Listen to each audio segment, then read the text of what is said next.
Hi friends, ఈరోజు సబ్బవరం దగ్గర భువనేశ్వరమ్మ మాత అని ఒక అమ్మవారి గుడి ఉంది. అక్కడ ఏదో బాగా స్పెషల్ అంట. అందుకని చెప్పేసి చూడడానికని వెళ్ళాం అనుకోకుండా సరదాగా.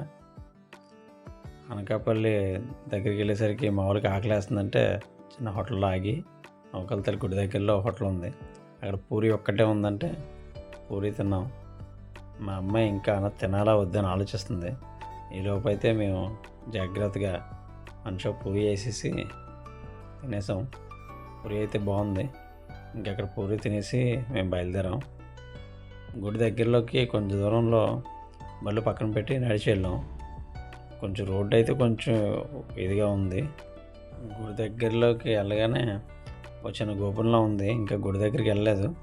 అక్కడ చిన్న ఏదో అలా ఉంటే అమ్మవారి ఇది ఉంది ప్రతిరూపం, శివలింగం ప్రతిరూపం ఉంది. అలాగా చిన్న ప్రదక్షిణ చేసుకొని దండం పెట్టుకొని ఈలోపు లైన్లోకి వచ్చాం. లైన్ అయితే మాత్రం ఫుల్ రష్గా ఉంది, చాలా బిజీగా ఉంది. అలా నెమ్మదిగా అలా చూసుకొని జాగ్రత్తగా వెళ్దామని చెప్పేసి చూస్తున్నాం. ఒక పక్క ఎండ కొంచెం తక్కువగానే ఉంది, అప్పటికి కొంచెం పర్వాలేదు అనుకునేసరికి అలాగ లైన్లోకి వెళ్ళి ఎండ అయితే మాత్రం అలా పెరిగిపోతుంది. అలా లైన్లో మెల్లగా అలా సమయం గడిచింది. లైన్ అయితే దగ్గరికి వచ్చేసాం. అలా గుళ్ళోకి ఇది అయిన తర్వాత వెళ్ళి వచ్చాం. బయటకు అయితే వచ్చేసాం. దర్శనం అయితే అయిపోయింది. ఈ గుడి ప్రధానత ఏంటంటే, గుడిలో మామూలుగా అందరికీ వెళ్ళినప్పుడు, అమ్మవారి దగ్గరికి వెళ్ళినప్పుడు ఒక చెంబుతో నీళ్ళు ఇస్తున్నారు. ఆ నీళ్ళు మనం అమ్మవారికి వేయాలి.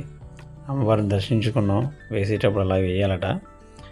అలా వేసి మేము ఇచ్చేసి బయటకు వచ్చేసాం. బయటకు వచ్చిన తర్వాత ఆ గుడికి ఆపోజిట్లోనే కొండ మీద చిన్న ఇది ఉంది. ఆ ఇది దగ్గర అమ్మవారి ప్రతిరూపం ఒకటి ఉంది. అది చూడడానికి అని చెప్పేసి కొంచెం స్టెప్స్ ఎక్కి అంతవరకు వెళ్ళి చూసాం.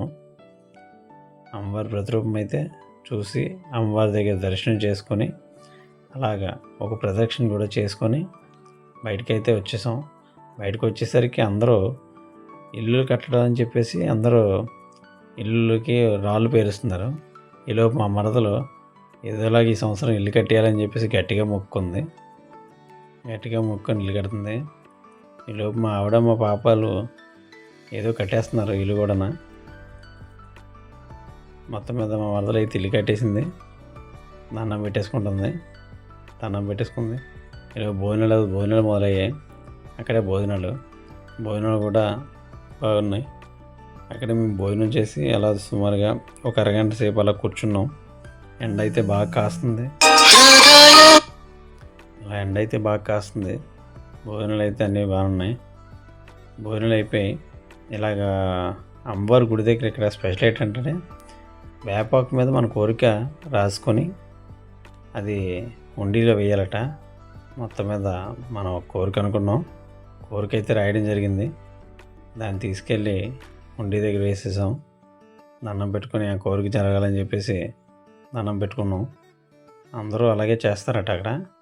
మనకి ఇదే ఫస్ట్ టైం కనుక వెళ్ళాం కనుక అందరూ అలా చేస్తే మనం అలా చేస్తున్నాం. అది అయిపోయిన తర్వాత కొంచెం కిందకు వస్తే నాగేంద్రుడు ఒక పుట్టలా ఉంది చెట్టు దగ్గర. అక్కడ జాగ్రత్తగా చూసుకొని దర్శనం చేసుకొని ఒక ప్రదక్షిణ అయింది. అలా 3 ప్రదక్షిణలు చుట్టూ చేస్తూ అలా బయటకైతే వచ్చేస్తున్నాం. బయటకు వచ్చిన వెంటనే ఎండ అయితే విపరీతంగా ఉంది. చల్లగా ఐసులు కొనేసి ఐసులు తింటూ బయలుదేరిన తిరిగి నడుస్తూ వస్తున్నాం. మెల్లిగా ఈరోజు ఇలా భువనేశ్వర అమ్మవారి గుడి దగ్గర అంతా బాగా అయిపోయింది. ఈలోపు మా ఆవిడ ఐస్ క్రీమ్ తింటుంటే మా బుడ్డోడు ఆడు కూడా ఐస్ ఒక పక్క సఫరం చేస్తున్నాడు. Thank you all.